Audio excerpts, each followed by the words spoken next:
In psychology, the real challenge isn't collecting data during the intake and testing sessions to inform a diagnosis. It's making sense of it in a way that leads to real, measurable change. A child can spend years in school labeled as distracted or hyper, yet never receive an explanation for why they struggle to focus, complete work on time, and fail to keep up with their peers. Similarly, an adult suffering a TBI is often told after a CT scan is performed that there is no structural damage detected, yet can still experience memory lapses, migraine headaches, language delays, and personality changes years after their accident without understanding what to do next. In both cases, there's plenty of data, but without interpretation, it doesn't actually lead to measurable changes. For more than 25 years, Dr. Steve Tutty has worked in that space. As a licensed clinical psychologist with specialties in child, forensic and neuropsychology, his background spans decades of clinical practice, teaching, research, publishing in peer-reviewed journals, such as JAMA, JCCP, behavioral therapy, and testifying across several U.S. states.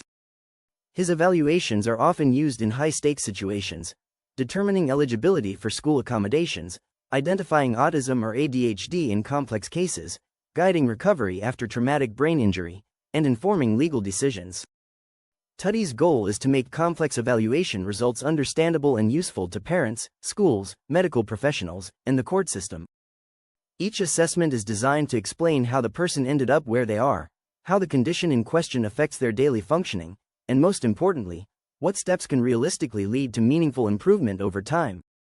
Over the course of his career, Tutty has evaluated and treated more than 3,000 children and adolescents.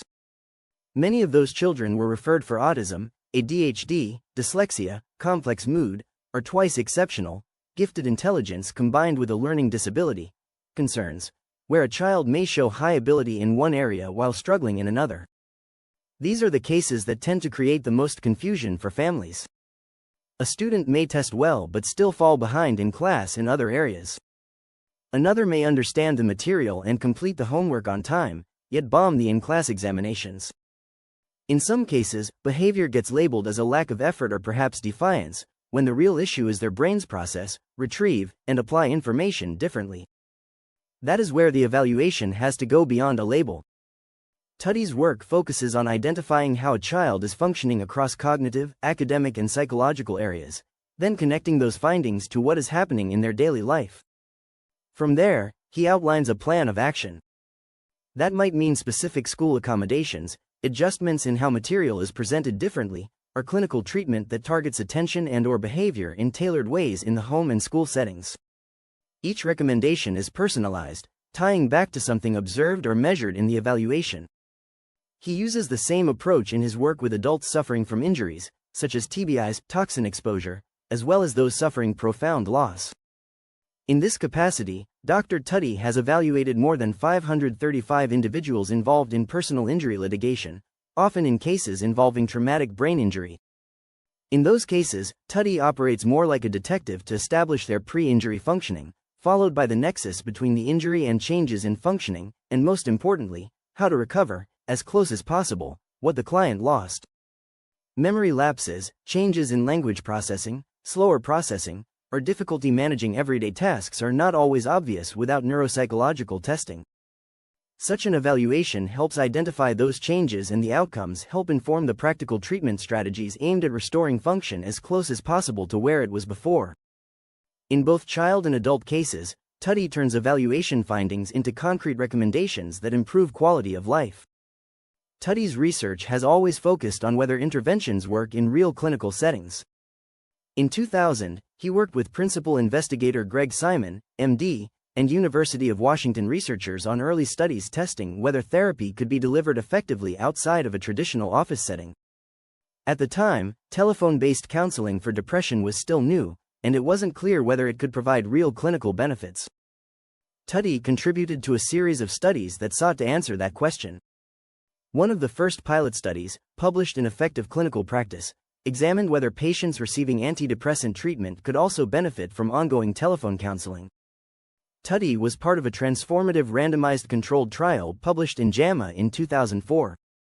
That study compared telephone psychotherapy and care management to standard treatment for patients starting antidepressants.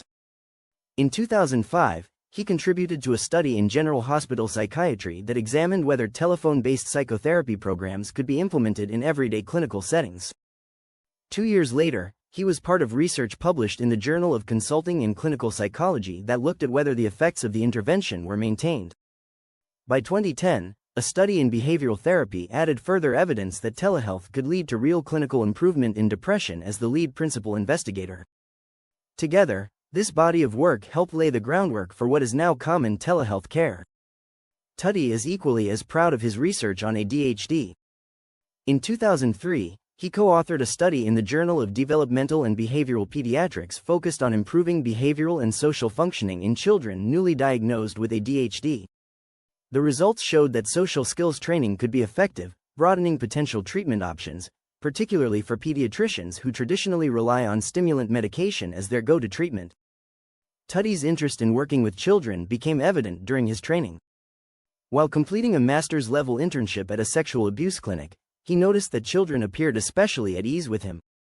A supervisor affirmed his observations, noting that she had never seen children feel that comfortable with a clinician before. "Since I have a natural ability to instill trust, especially in child victims, I thought I must be destined to help children," he recalled. Years later, Tutty saw the long-term effects of his work. A parent stopped him in the city, grabbed his arms with tears in her eyes, and told him he had saved her son's life.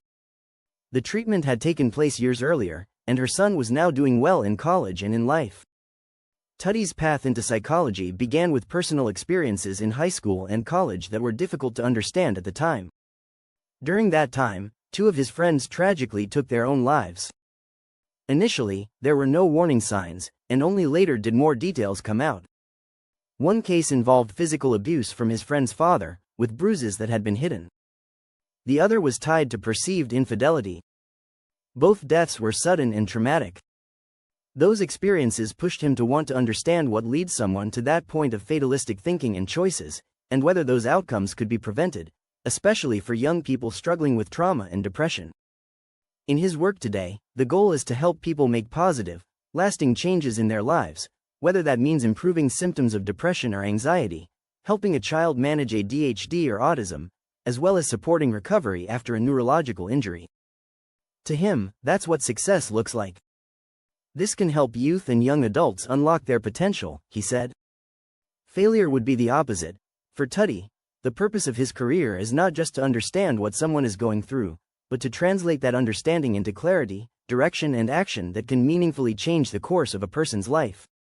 Outside of his clinical work, Steve Tutty prioritizes his own mental health by creating distance from the intensity of the cases he works on.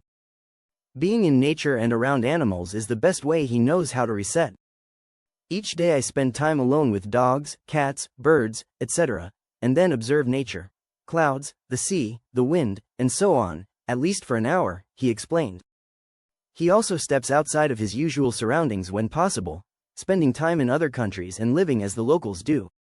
"Recently I did this in Vietnam and it was super enlightening," he shared. Service has remained an important part of his life.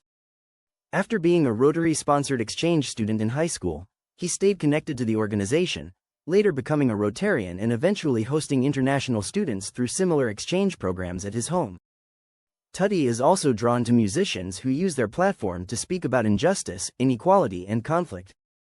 The Irish band U2 is one example, known for bringing those issues into their performances. For Tutty, these influences reflect the same approach he brings to psychology, combining clinical work with a broader awareness of the human experience.